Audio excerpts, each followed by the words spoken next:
so I'm just going to adjust my screen.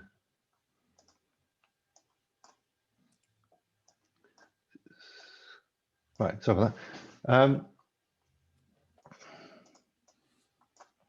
So I'm just, there's a Zoom, there's one of the Zoom screens obstructing my text. Okay, so this paper is very much a case study. Mike said we did do a presentation, I think it was 14, 15 months ago, about this new framework we're launching.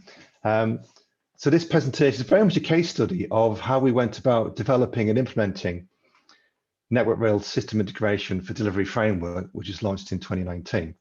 The focus here is on the drivers for the new framework, its implementation, and how we went about embedding it in existing management systems. I'm going to talk about the language we used and the terminology to communicate about it, because the good thing is we've got a hub site which has got the detail of the framework, the actual processes, the actual products.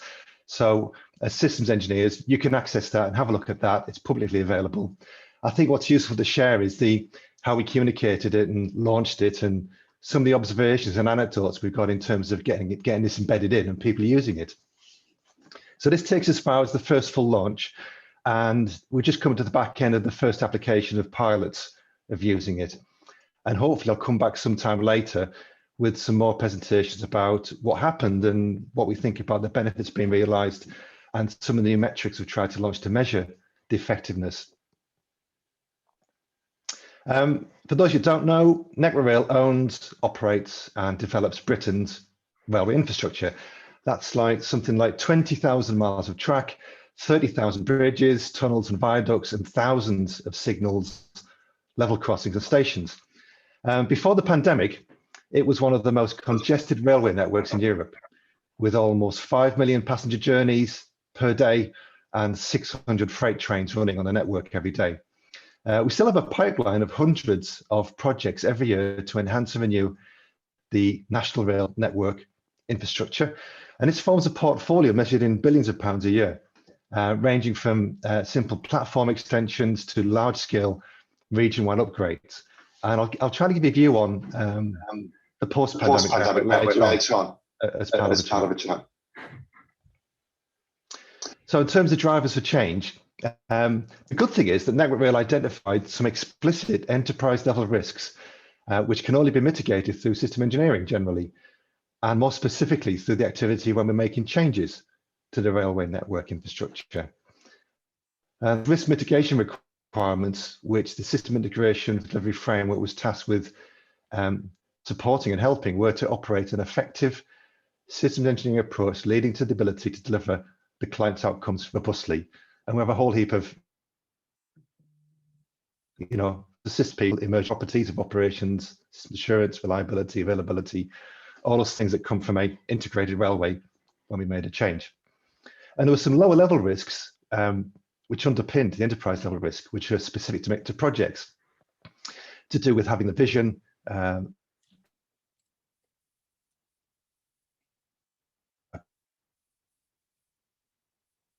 appropriate quantity of skilled resource may not satisfy project requirements. I've lost count number of times I've relied on that to try and get the message home with non-specialists.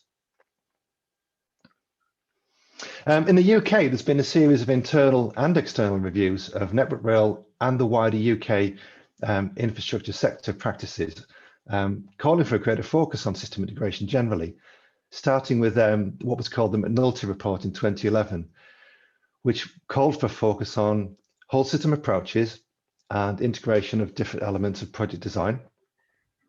Then we had the Hendy Review in 2015, which pointed to inadequate planning and scope definition of a number of projects in the early phase.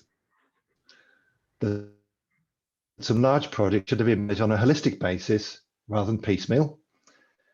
And a project should be better developed before funding commitments are made and project delivery starts. So we can already see themes here, whole systems approaches and left shift. The important thing is these are government, external, independent reports, which carried a lot of weight. Another review in 2015 pointed to a complex portfolio of schemes, often subject to poor scope definition from the outset, difficulty with dealing with scope creep leading to inevitable, unexpected and unanticipated cost increases. But usefully, it also said there's some obvious exceptions to this. There were some major programs and projects and islands of really good practice, which we would do well to look at to reapply and tailor. And two of the ones that pointed at the time were the Crossrail program and the Thameslink program. And one of the most recent ones was it's quite notable, from the Infrastructure and Projects Authority about lessons learned for sponsorship of major projects. The really good thing for us was it split into 5 key themes. And one of those 5 themes dealt entirely and specifically with, and system integration as a term is quoted 47 times. That's been a really useful hook and a great leverage to help people pay attention to this being an important thing. It's also interesting to look at our demographic, our distribution of project size and complexity. This is a graph which shows although it's from 2013, it's still indicative and it's still typical of our distribution. So we have the capital value of projects of this axis and kind of size and complexity along here. So what we call renewals, which is generally speaking, like for like replacement of worn out parts of the railway, we have something like 5,000 projects with an average value of 2.3 million.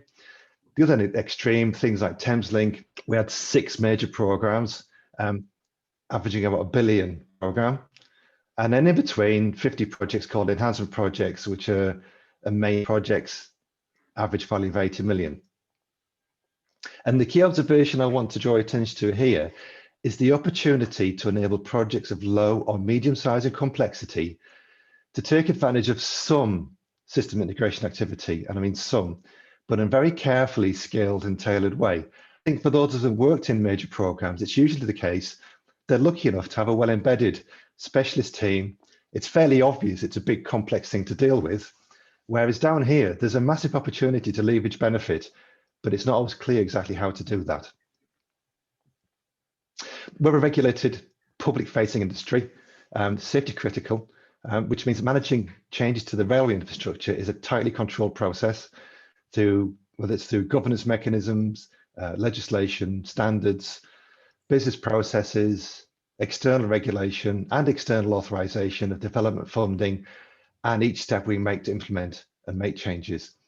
So we felt it was imperative that this new framework sought to integrate itself and embed within existing frameworks. This was a reserve paper for the INCOSE UK Assembly last autumn. And one of the quotes I want to give you is from one of the reviewers, which is really useful, I think. And they said this: Network Rail has arguably one of the most difficult system of system challenges and domains to exercise system engineering in, which is strategic infrastructure. Also, Network Rail are an organization under significant scrutiny, and as such, lessons learned and practice examples such as this of great relevance and interest, providing a window into system engineering practice at a very large complexity. And I've gone on to use that when I've been communicating with people to draw their attention. This is a subject matter that it's not just maybe interesting, a bit abstract, but it's generally got to be useful, important to us going forwards. Another way we look at it is to talk about the need of existing practices, and by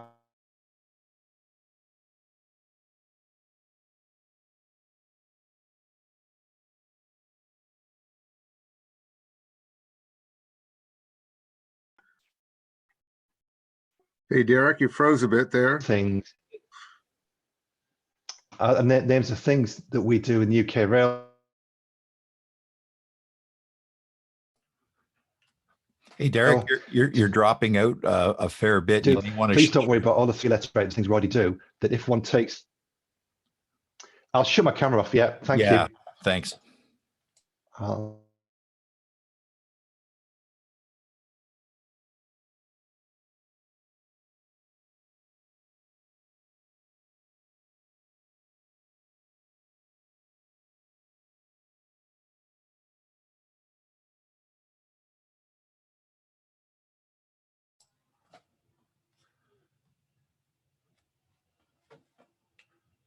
Okay, right. Yeah, this slide was used to communicate that we wanted to integrate the system integration framework by adding and complementing all the existing system engineering practices that we think we have. Please ignore all these 3-letter acronyms. The important thing here is this table has two things. The left-hand column are all the things in the System Engineering Handbook and Toolkits that we know and love, are things that should be done. And this is to show people that the things that they recognize as things they do, they might only do 1, 2, or 3, or 4 of these things, all form part of a systems approach. And the point was that system engineering integration is a label for all of us to do things better and in a more joined up way as an enterprise. So that's a bit about the drivers for change. I'm now going to look at how we've described and communicated the new framework to non-specialists. And then I'll give you a fairly quick walk through the essence of the framework model to draw out some of its key aspects. I want to focus on how the message was crafted to suit its application. We kind of acknowledge the broad use of systems terms, start focusing on the outcomes that are sought, and we try not to get bogged down in systems terminology. So we start off by saying the SI4D framework, given it a neat label for people to hook onto, takes the generic language of system engineering and presents a framework which is more immediately related to railway infrastructure projects. There are 7 system integration themes, and that's growing, and I'll touch on that later on. Again, the message about this is embedded in existing management systems. It provides a way of tailoring to areas of system integration importance. It's scalable to project size and complexity. I'm going to show you some communications campaign examples, and then I'll show you the hub site we've set up, which has the details of the system integration framework. So this is an example of a formal communications briefing slide that we've used to explain ourselves with very little detail, to graphics. And one of the first trapline statements is this: we need to deliver a safe, secure, operable, maintainable, reliable, and performing railway. And we really pause on each of those words because they are, to you and me, they are emergent properties of an integrated railway. And we start stressing these terms because when we come to talk about the framework, there are sections and types of products for each of these themes and impact assessments on each of these themes. And we say we need to optimize new infrastructure performance. We need to improve services to passengers and freight. And we need to deliver an integrated railway system. So you can see, we're talking to people involved in project management, engineering, doing design of infrastructure assets.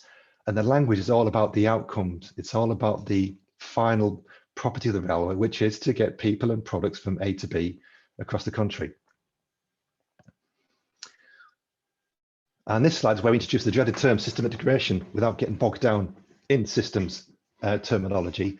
And we acknowledge that system integration is a term that is used widely in lots of different places. And we say, therefore, we've come up with a phrase to try and neatly constrain it to today's subject in our business. So we say systems integration for delivery is a framework designed to optimize the performance of new infrastructure delivered by Network Rail and provide improved services of passengers and freight. Again, we say the framework is made up of processes, products, and tools, and we emphasize that it's embedded within existing systems. And these acronyms are the names of some of the primary management systems that govern the work we do in the railway. We also tell them we've set up a dedicated centre of excellence to support colleagues with the adoption of the framework. And this is a combination of a small central national team, 3 or 4 people, complemented by something like 12 regional champions. So together we created a team of 20 people that were really behind this and knew it in its bones.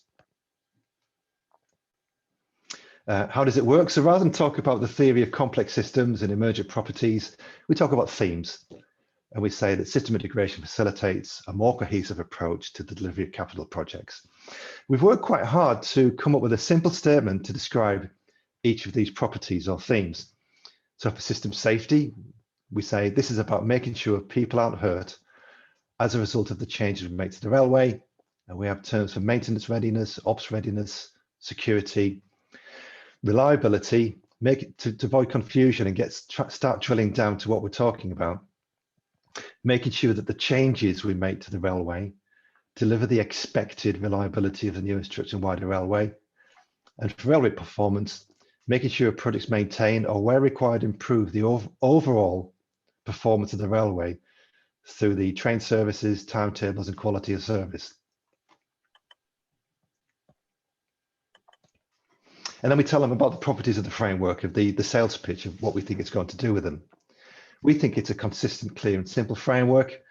It's scalable, which means it allows us to focus effort where there's the greatest benefit and the greatest reduction in risk. It allows efficiencies by reducing potentially abortive, redundant or low value activities in each instance. We're providing a web-based tool as an extension to some existing tools which help people to plan and tailor their suite of project deliverables. There's a suite of processes and products which are embedded in existing standards and management systems. We do keep emphasizing that because classically what's often happened in the past, separate silo-based management systems are created. We've updated our competency framework to create a baseline minimum capability across engineers, and we're spreading this out across the program management and sponsor communities too. And it's based on the INCOSE framework, but more tailored to a rail context. So we're convinced this is going to make their job easier, allow effort and thinking to be focused where it has the best benefit, and early feedback is supporting that.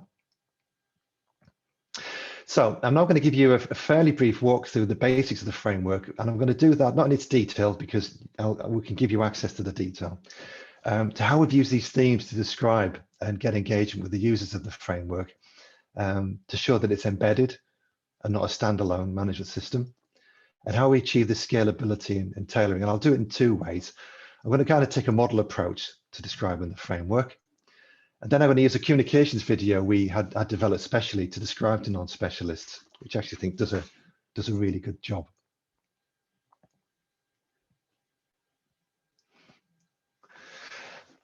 So a very simple way of describing some key elements of our governance in the UK Rail is to describe in terms of these three pillars: program management, safety management, and engineering management. Each of those have a suite of legal policies and standards to be followed, managed systems and frameworks, and other resources provided above. So we show them that the framework is made up of processes, products, and people, but they will find them in their existing management frameworks that they're already using. What do these process, products, and people look like? Well, this table shows that the deliverables that make up the framework, we have some process description documents, which have swim lanes and flow charts.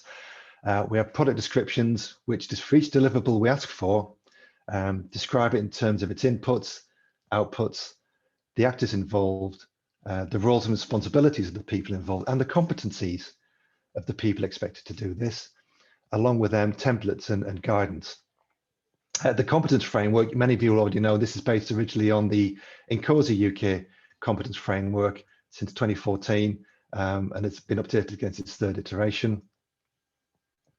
On the right-hand column, these are the places, specific places in the Network Rail management frameworks where people would find each of these things. Just to emphasize the fact it's embedded.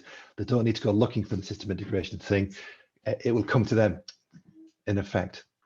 It's worth emphasizing that the framework only seeks to control the system integration process of characterizing the impact the project will have from a system integration point of view, and planning the system integration deliverables, which provides a gateway into, if you like, bringing together and integrating the discipline-specific deliverables and activities. So it doesn't seek to be a handbook to replace all of the existing design, engineering, project management, sponsor activities that go on.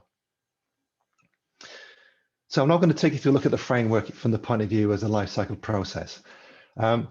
Essentially, the approach is for each project to apply the framework starts with some very simple steps of creating a system definition, i.e. describing the scope of a change. And we've led the charge on promoting the use, consistent use of simple context diagrams, which has got some really good traction on that.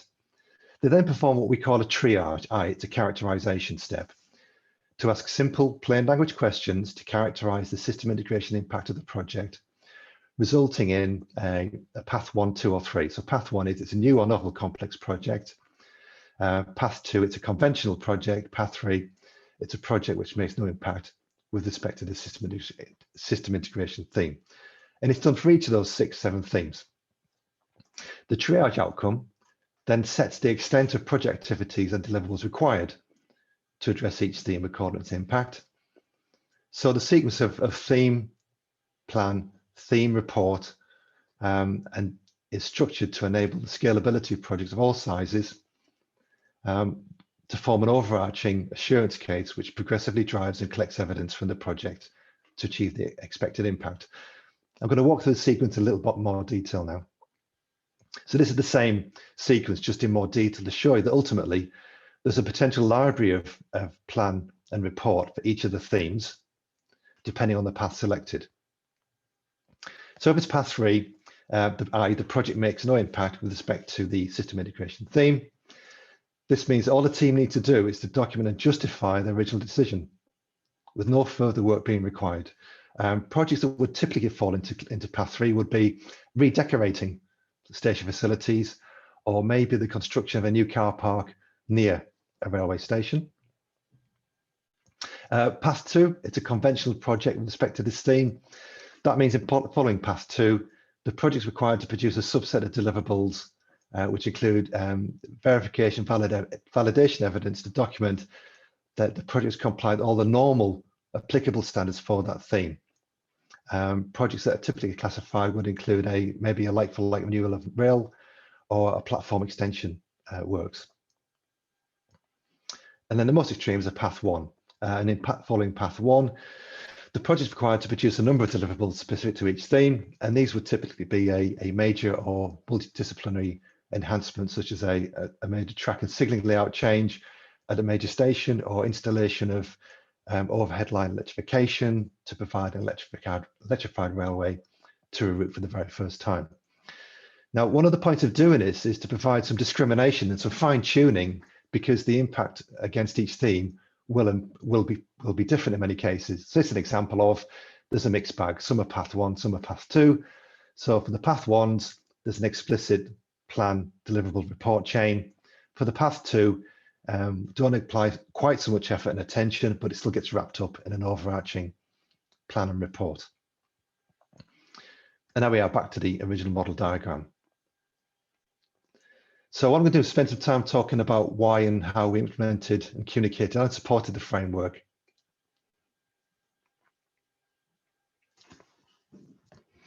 We took a project approach to the implementation of the framework, using Network Rail's governance mechanism for business change programs. This included the creation of an explicit benefit map to drive the development and really make sure that we aligned the, if you like, the fidelity, the detail and the content with business goals, and also the timing when we released certain bits of it to what the business needed. We generally did work in close collaboration and partnership with other business groups, particularly the project management community, the design engineering community and the sponsor community, to secure support and identify priorities. We created a Centre of Excellence, which I said it before, was a small core team complemented by national experts to really make this new system integration function visible.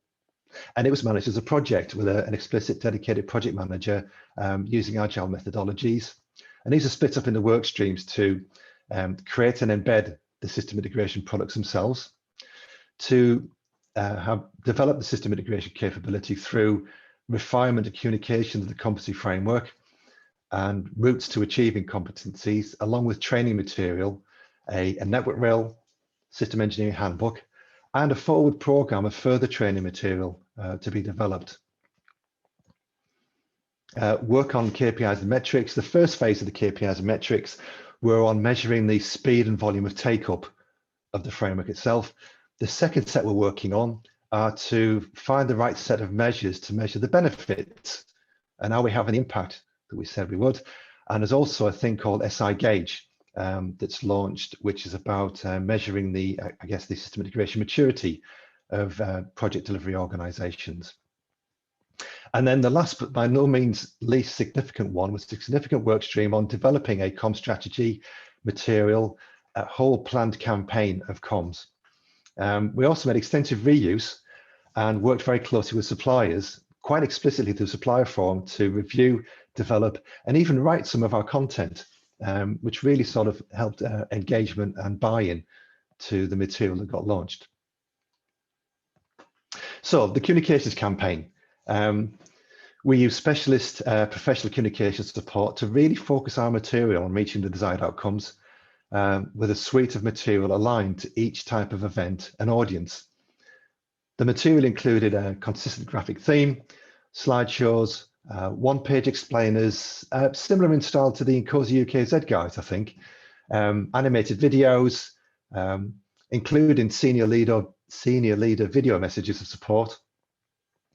The campaign systematically encompassed formal and informal, internal and external events to really achieve engagement with identified key actors and decision makers. And by engagement, I really mean engagement. I don't mean just selling it to the people who are interested. It's getting close up to the people who are expected to pay for it, the ones that are going to find it a bit more difficult to buy and to accept and to bed in. And that's really important to build and maintain those relationships. The culmination has to be that the Network Rail chief executive offering to give explicit support to our campaign. I'm not going to read the statement out in itself. The point is the chief executive was happy to support this. The detail was that we crafted a statement that we thought was suitable, and Andrew gave his support to that. It's been really, really very powerful to be able to use that. What I'd like to do now is to show you a communication video that we had created. Now, hopefully you can hear the sound. If you can't, there's still subtitles to it. So here we go. Systems Integration for Capital Delivery, or SI4D for short, is the new engineering delivery framework for everyone involved.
Fucking hell.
Okay.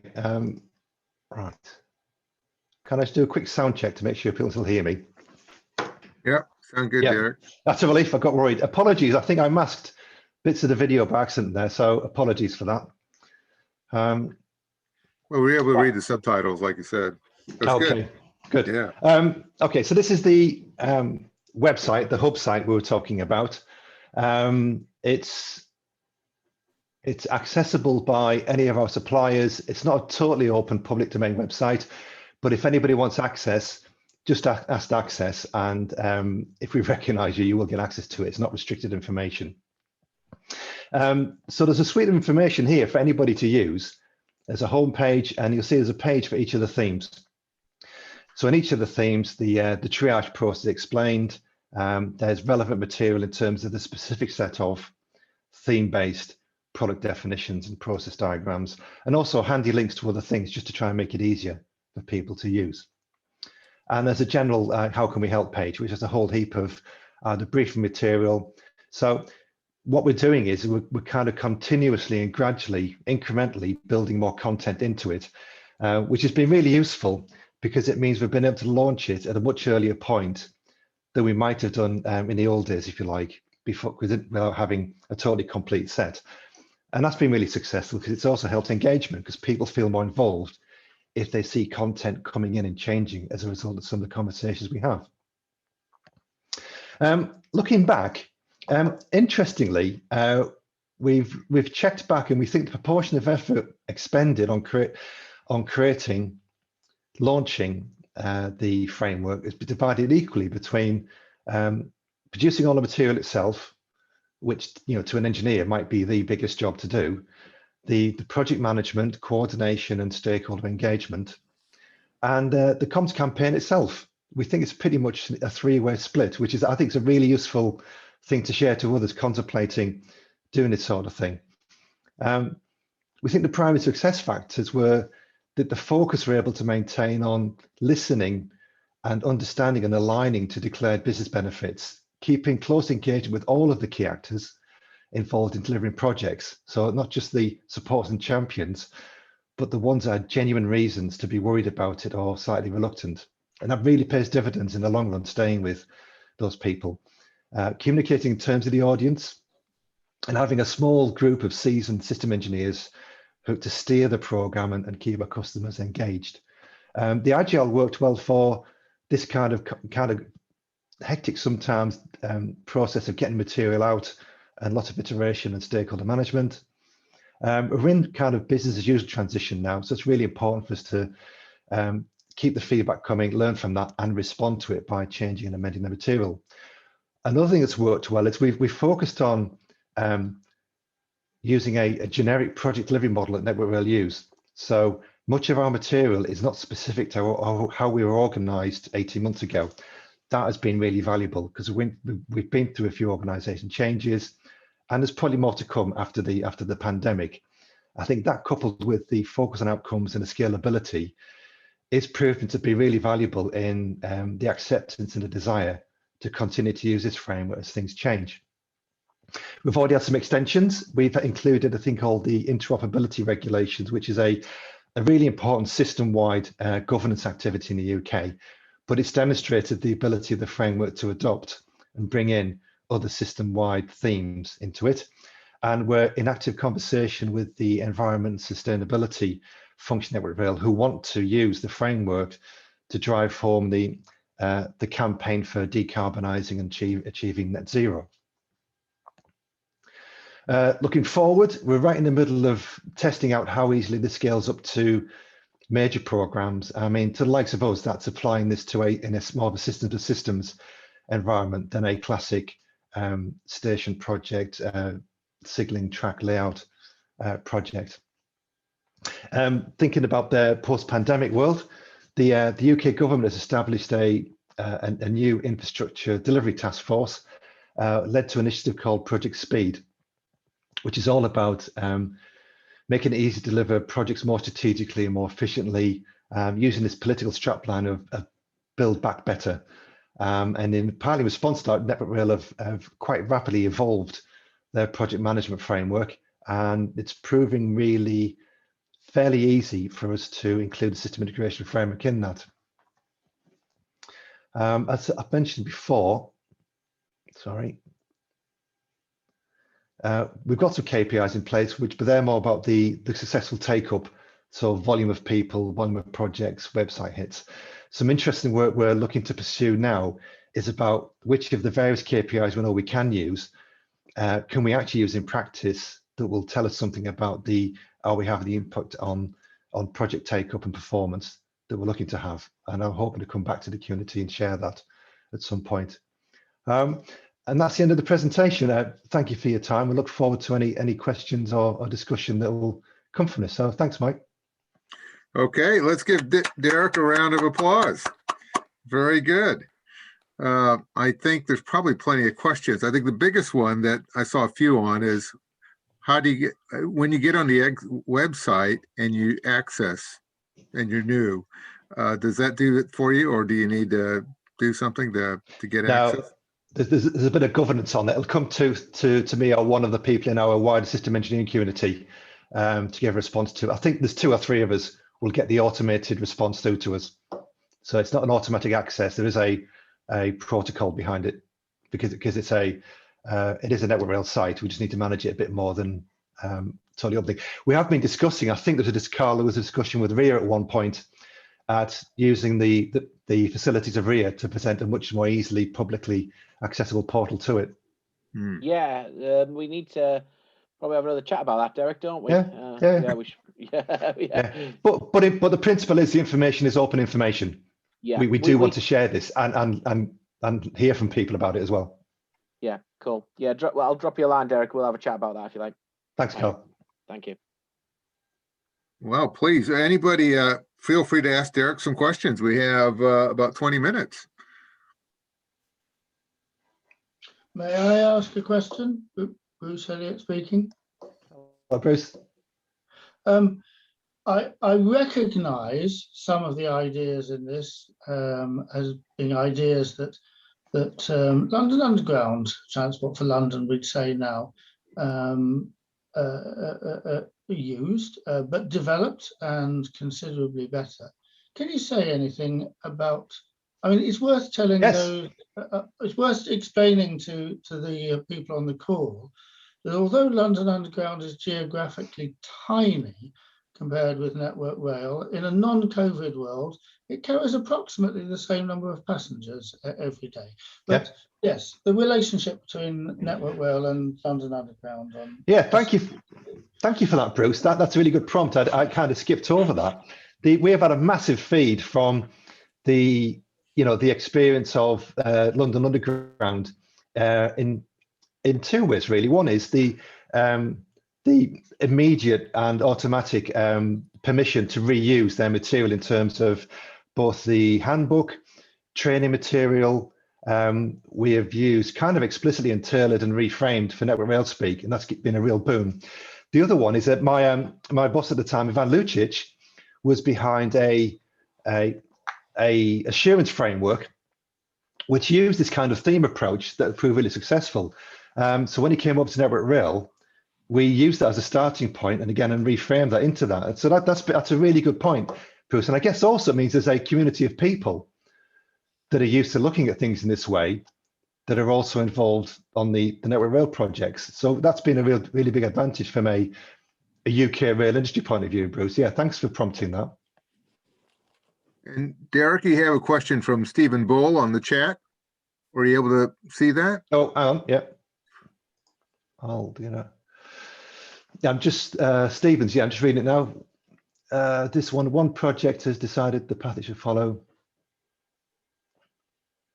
Yeah, what we've tried to do, Stephen, is, and it's been easier for some themes than others, is to give them a library, if you like, checklist for each of the paths, and in many cases for each life cycle stage, which deliverables they really must do, which ones, depending what the situation is, you might do, and which ones you really don't need to do.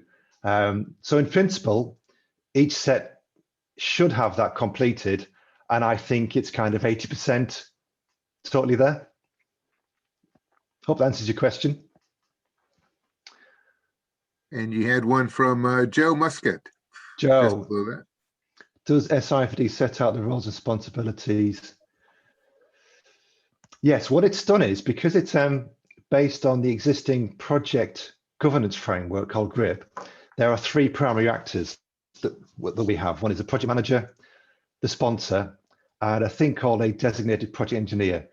To you and me, I would always think of that, he's the integration engineer. And so what we've tended to do is use this generic model of the project manager, the sponsor may be accountable for something being produced, but it may sometimes be the engineer, the DPE, who's responsible for producing. We've introduced a fourth actor generally, which is a specialist, which might be a system safety specialist, a performance modeling person, things like that. So yes, we have, but we haven't kept it, we've kept it to a relatively small number, which fits in with the existing framework. How does it integrate with PACE? Yeah, that's a really good question. For those that aren't familiar, as part of the SPEED initiative, post-pandemic thing, to more rapidly evolve our project management framework, to really push doing more up in the left-hand side life cycle, make better decisions. What we've found, Paul, is there's an open door to using the SI framework. Because of all this engagement we had, the leaders of the PM framework understood why we were trying to use the system integration framework. So what we found is it's quite an open door, and we're actually right in the middle of how to codify the system integration stuff from GRIP to PACE. And so far, there's very little change to make, other than just get the message across that we are still expecting to use system integration. There's a question about a thing called the integrated engine lifecycle. That's a good question, and I created a separate brief to answer some of those questions to show that no, the ILC is an existing engineering governance standard, and this kind of sits around that just to make it easier to do it better. I think there's a better way of doing it. But if people have got queries about some of those very network rail specifics, please do get in touch, and I'm more than happy to provide a bit more information about how that mapping works internally. And there's a question about, is it the intention to migrate existing long-term projects to follow this framework? Oh, that's a really good question. That we've been quite careful to give people, communicate it, but give people the option to almost self-select when they adopt it.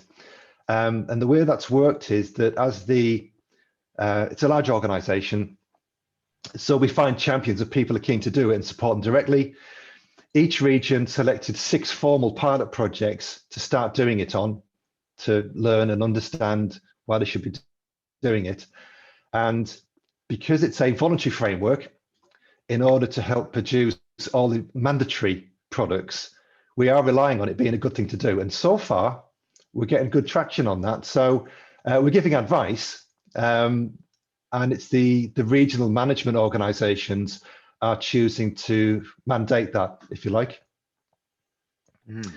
There's a question about the take-up by projects. Can we do that? Yeah, that's a good question. What we found in the engagement was, you won't be surprised to hear that many people found it quite abstract, or they found the understandable worry of yet somebody else coming and saying, we've got a wonderful thing to do. If you start doing this on top of everything else, your project will be better. I think we've all probably received that at some point or other. But by using the pilots and having this core team to be close to people using the pilots, honestly, what's been really good is the 95% overwhelming feedback of, this makes my life easier. I like using the context diagram. Can we do, oh, that's, and it really has been very useful. And that's been genuine across engineers, project managers and sponsors. The people I think are still worried are the ones that still see it as an abstract activity, you know, it's system stuff. And we're working hard to keep the comms going. Biggest challenges the team faced in developing the framework. I think it was balancing the natural tendency to want it to be perfect and complete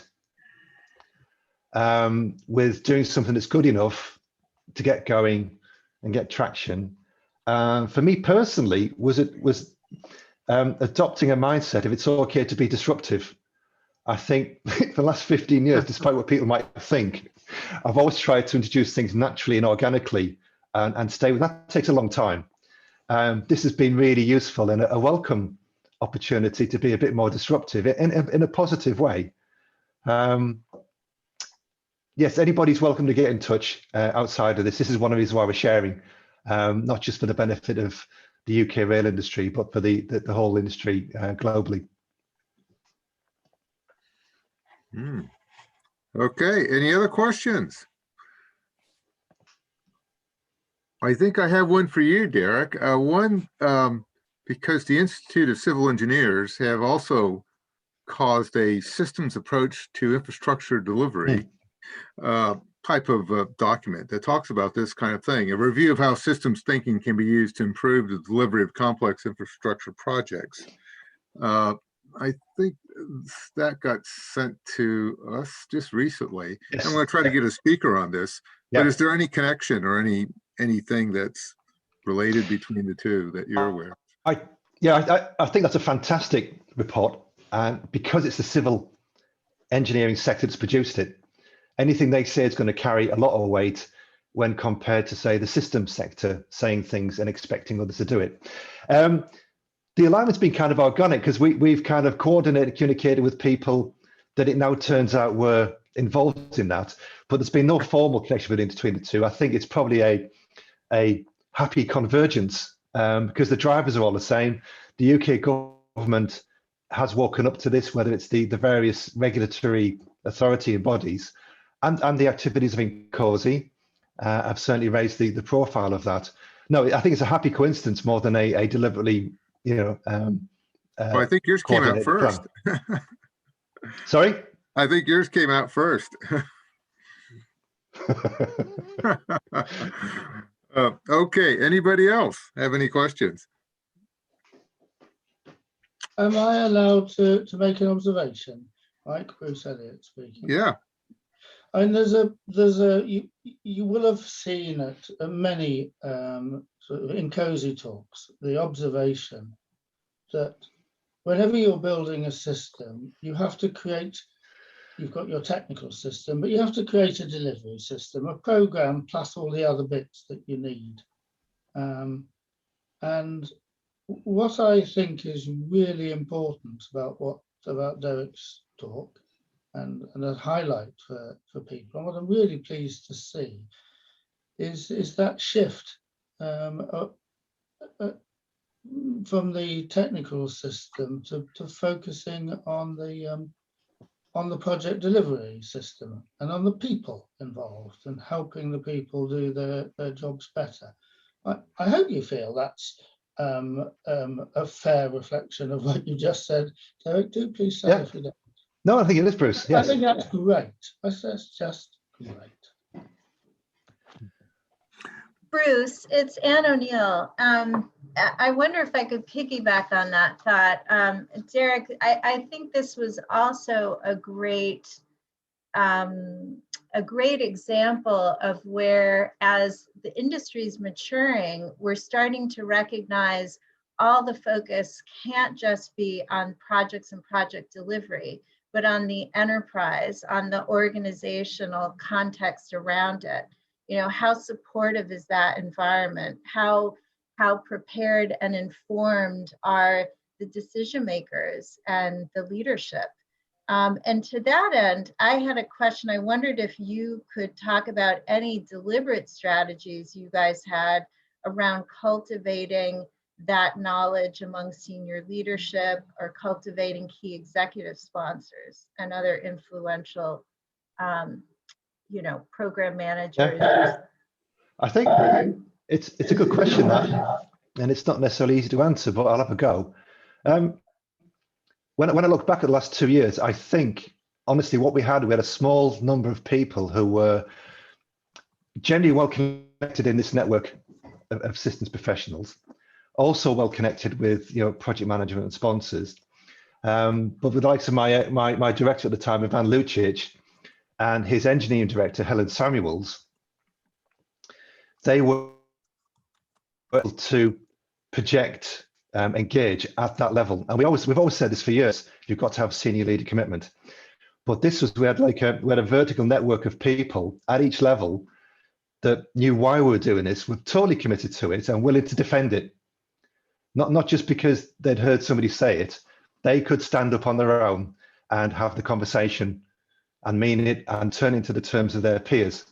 A key enabler to doing that in hindsight, again, was that between our regulator, Network Rail, the Network Rail executive, this simple step of having an enterprise risk entry on system engineering, in hindsight, really opened the door. Because it's a large regulated industry, that without that, it was always a kind of speaking from the outside of, wouldn't this be a nice thing to do? Whereas now it was the government, the regulator, expecting us to do something meaningful on this, opens the door and gets the attention. Interesting point. And I suppose you guys equally had some of that executive leadership and sponsorship. I mean, way back to West Coast and Andrew McNaughton, the then chief engineer. So it's great to see that some of that's persisted on your journey. And it has ebbed and flowed, along with which we've seen in all organizations. But this particular change we introduced last 2 years, there was a couple of things happened to open the door, and then having the right people in place made it happen in a way it might not have done otherwise. So there's some other questions at the mic. Sorry, I've just seen this question about the requirements and interface management and requirements documents.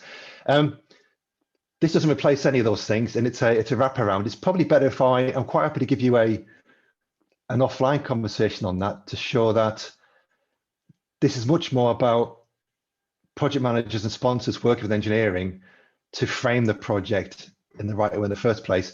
Yes, there are potential future developments to use things like the context diagram more formally to support interface management activities and ICDs, which is still required. As the question about Tom Odgins and Stephen Bowles, and then Anne, I think you answered hers. And oh, Joe sorry, Muscat. yeah, missed that. So it's Tom's.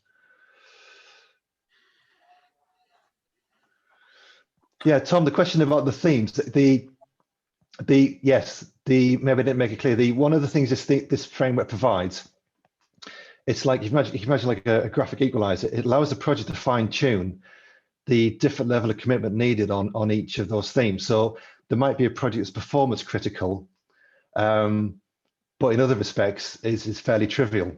I'm being a bit extreme there, but that's deliberately the point of it, to allow people to feel it's okay not to produce the deliverables they're normally asked for, and this gives them a rationale to tune things out as well as tune things in. Thanks, Derek. I just want to, I think what I was more asking, over your entire set of projects who fill this out, and you say they get to choose whether they go down whichever path on for each of those themes. Is there any particular themes over that entire enterprise which will be more sort of contributed towards than some that might not be? Yeah. Apologies. The biggest take up has been, not surprisingly, the kind of the system safety and the system security and the interoperability ones, because they are legal requirements, and there's a real opportunity to be more efficient and more effective about how we achieve those really important approval and authorization steps. By being joined up, we're finding we can leverage a joined up definition of the project for other things, whereas things like performance, that's much more of a business driver. There's a good business reason for doing it. So we are finding that the take up is different, but once they've got the confidence to use the approach for the things they normally feel pain for, if you like, it's an easy extension to slot in the performance bit and the ops bit. There's a question, Stephen, on the voluntary framework. It's a voluntary framework in that, yes, it provides an easier for people to create all the mandatory things we're expected to create. And as I've just said, and also to therefore deliver the things the business wants more of, which is projects that are more likely to totally nil all the business benefits that were conceived at the beginning, that sort of thing. Okay, I think you had Joe Muscat and Yewande at the end. Yeah, I think I tried to answer one about the requirements interfaces. The last one for you one day.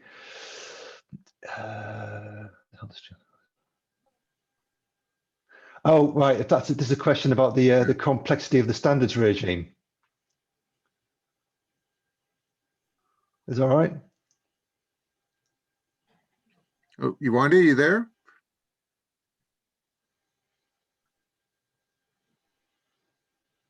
Anyway, if it's about the complexity of the sheer number and organic way in which our standards regime is built up, yeah, it would be that's always something that can be made better. But this hasn't set out to fix that. It's set out to help people find an easy way to navigate through it. So if you like, it's given a better roadmap to get through them rather than change the landscape. It's given people a road atlas if they want to get from A to B for this particular project. So it has helped them that way. I think streamlining the standard space itself is a much bigger deal. All right. Hey, thank you, Derek. And I think within Network Rail, if they don't do this first or even think about it, then probably somebody asked the question, have you talked to Derek yet? Before you start your project. If not, go back. Okay. Thanks, Mike, I think. Yeah, no, seriously, go on. I was just going to say, no, sorry, you finished because it was a sort of. No, it was just a wrap-up. Seriously, if anybody does want to find out more about it, we are open shop on this because we can only get benefit from learning from other people's experience of it. Bruce. I was just going to suggest to Mike that we invite people to unmute themselves and give Derek a round of applause. Oh, you are nice, Bruce. Please. It's such a one-way thing otherwise. I think that was really good talk, Derek. So, Thank you, Bruce. Derek. All right. Thank you, Derek. You're right on time. And I know those in America, they got to go back to work. So okay, I'm gonna have a drink now. Yeah, same here. There you go. Hey, thank you, everyone, and we'll be at it Bye, again everyone. in March.